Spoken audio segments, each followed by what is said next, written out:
پہلے کبھی تاریخ میں بدلے ہیں وباؤں کی وجہ سے، نہ آئندہ کبھی بدلیں گے.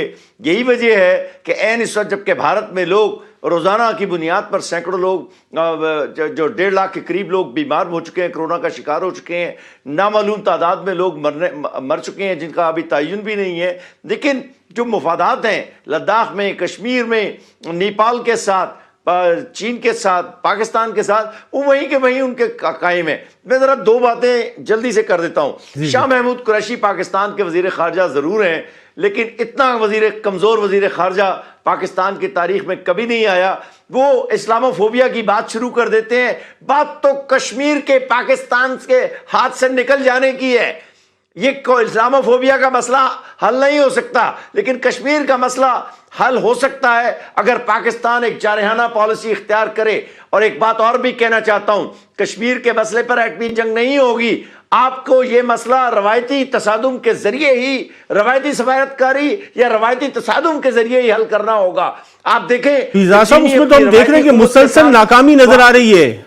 وزیر اعظم پاکستان نے خود جو ہے وہ اپنے آپ کو کشمیر کا سفیر کے طور پر پیش کیا، لیکن کوئی سفارتکاری میں کوئی خاص پیش رفت ہم نہیں دیکھ سکے. آپ بالکل درست کہہ رہے ہیں. دیکھیں عمران خان تو اس کو یقین تھا، اور میں عمران خان کی بیشتر پالیسیوں کا حامی ہوں، لیکن کشمیر پر ظلم یہ ہوا ہے کہ عمران خان کا یہ خیال تھا کہ وہ آئے گا اور اس کو ہندوستان میں جناب خیر مقدم کہا جائے گا اور مودی اس کا استقبال کرے گا. لیکن مودی اپنے مفادات کا اسے کیا کہتے ہیں محافظ تھا. چنانچہ یہ جو مایوسی عمران خان کو ہوئی ہے کہ وہ ایک دہشت گرد تنظیم ہے یا RSS کا فلسفہ لے کر چل رہی ہے، یہ بات تو سب کو پہلے بھی پتا تھی. چنانچہ جو بات ہے 2-3 ہے. چین کے ساتھ جہاں تک معاملات کا تعلق ہے، روایتی قوت کے ساتھ چین آپ کھڑا ہوا ہے، اور جتنی جو ان کی پوزیشن ہے لائن آف ایکچوئل کنٹرول کے ساتھ وہ بالکل درست ہے. ہندوستان کے جو اخبارات ہیں انہوں نے یہ تسلیم کیا ہوا ہے. میں ابھی اس تفصیل سے پڑھ کے ہٹاؤں کہ ابھی تک چین کسی ایسی جگہ پر نہیں پہنچا ہے جسے بھارت جو ہے بجا طور پر کوئی عسکری مداخلت کہہ سکے. لیکن چینیوں نے ایک کام ضرور کیا ہے کہ جب انہوں نے دیکھا کہ لداخ کو انہوں نے اپنا ایک صوبہ بنا دیا، اور جبکہ line of control per border طے نہیں ہے، یا وہ پینگونگ لیک جو ہے اس کے ساتھ ساتھ جو سرحدیں ہیں وہ طے نہیں ہیں، تو چینیوں نے دیکھا ہے کہ بھارت چونکہ آگے بڑھ رہا تھا، لہٰذا ان کو روکنے کے لیے کوئی نہ کوئی کارروائی کرنی تھی، اور درست کی ہے. افسوس یہ ہے کہ پاکستان کشمیر پر بھارت کے قبضے کے بعد کوئی کارروائی نہیں کر رہا ہے. اور جتنے لوگ مشورہ دینے والے ہیں وہ یہ کہتے ہیں دیکھیں نا کشمیر کے مسئلے پر جنگ تو نہیں ہو سکتی. اور وہ ہمارے پچھلے جو ISPR کے غفور صاحب تھے وہ کہتے تھے دو ایٹمی قوتوں کے درمیان جنگ کیسے ہو سکتی. ایٹمی قوتوں کے درمیان روایتی تصادم ہوتے رہے ہیں، آئندہ بھی ہوں گے. اور آپ کو معلوم ہے کل تک چین اور روس کے درمیان سرحدی جھڑپیں، بڑی خونی جھڑپیں ہوتی رہی ہیں. یہی حال اب بھی ہے. یہ علاقے اگر کسی حل کے نزدیک پہنچیں گے تو عسکری دباؤ کے نزدیک کے ذریعے پہنچیں گے، اور پاکستان کو یہ دباؤ ڈالنا شروع کر دینا چاہیے. جنرل صاحب، یہ تو بہرحال ایک چیز اسٹیبلش ہو گئی ہے کہ ایٹمی قوتوں کے مابین جو ہے وہ جنگ جو ہے وہ ایک مشکل ترین عمل ہے، لیکن ایٹمی قوتوں کے درمیان جو ہے وہ توازن کے ساتھ جو ہے بات چیت یا مسائل کا حل ضرور تلاش کیا جا سکتا ہے. نہیں، میں نہیں مانتا ہوں. ذرا میری بات سن لیجئے. ایٹمی ہتھیار، ذرا سی مجھے 1 سیکنڈ دیجئے. جی فیضا صاحب، جی بات کر لیجیے آپ. جی فیضا صاحب آپ میں کمپلیٹ کسی کیجئے. کا وقت نہیں لینا چاہتا.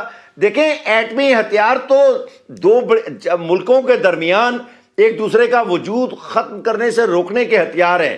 جہاں ضمنی جو اس کے ساتھ ساتھ جو دوسرے تنازعات ہیں انہوں نے روایتی قوت کے ذریعے ہی حل ہونا ہے یا روایتی سفارتکاری کے ذریعے. آپ دیکھیں کرائمیا کا مسئلہ، لیبیا کا مسئلہ، 5 عرب ملک فرانس اور یونان ایک طرف ہیں اور ترکی ایک طرف ہے اور اقوام متحدہ ایک طرف ہے، سیریا، شام، اتنے ملک وہاں پر شامل ہیں.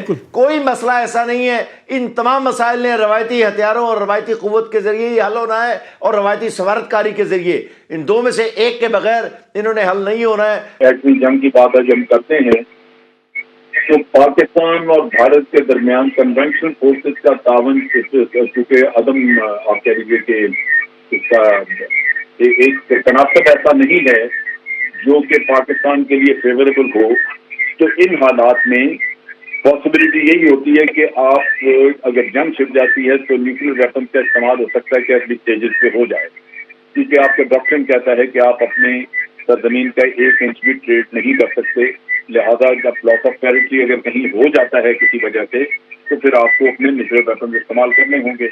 لہذا یا تو آپ اپنی کنونشنل فورسز کو اتنا مضبوط کر لیں کہ کنونشنل فیلڈ میں بھی آپ اسی طرح ایک توازن برقرار رکھ سکیں کہ آپ اپنا دفاع مکمل کر سکتے ہیں اور کوئی بھی آپ کو اس میں کیش بیک نہیں ہو سکتا. اور اگر آپ کسی وجہ سے آپ کی اکانومی نہیں اجازت دیتی یا کوئی اور ایسے ایشو ہے کہ آپ اپنی کنونشنل فورسز بڑھا نہیں سکتے، جس طرح کہ بھارت کا بجٹ ہے وہ بہت زیادہ انویسٹ کر رہا ہے کنونشنل فورسز میں، تو پھر پاسبلٹی یہی ہے کہ آپ کو دفاع کے لیے جلدی شاید سوئچ اوور کرنا پڑے اپنی نان کنونشنل سائٹ پہ.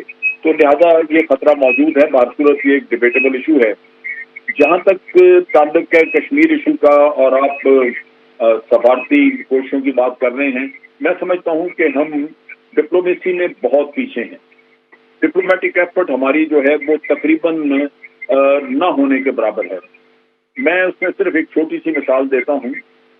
جب پلوامہ کا واقعہ ہوا تو 1-1.5 گھنٹے میں بھارت نے ہم پہ الزام لگایا کہ جناب پاکستان نے کرایا ہے، اور شام تک P5 کے کم از کم 3 کنٹریز نے 3 ملکوں نے یہ کہہ دیا کہ India retains the right to retaliate.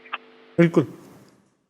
اب اس کے بعد ریٹیلیشن ہو گئی، اور ریٹیلیشن پہ دنیا میں کسی جگہ سے کوئی مذمت نہیں کی گئی. یہ نہیں کہا گیا کہ یہ بات ہوتی رہی کہ 70 سال یہ 1971 کے بعد پہلی دفعہ انٹرنیشنل بارڈر کراس کیا ہے اور ہماری سوورینٹی وائلیٹ